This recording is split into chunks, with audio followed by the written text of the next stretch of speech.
అందుకు అతడు లేచి సారేపతునకు పోయి పట్టణపు గవిని యొద్దకు రాగా ఒక విధవరాలు అచ్చట కట్టెలు ఏరుచుండుట చూచి ఆమెను పిలిచి త్రాగుటకై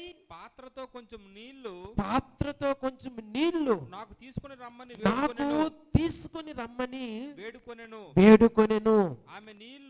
ఆమె నీళ్లు తేబోవుచుండగా అతడు ఆమెను మరలా పిలిచి నాకొక రొట్టె ముక్కను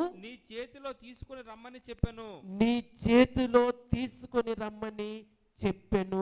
దేవుని నామానికి మహిమ కలుగును గాక. హల్లెలూయా.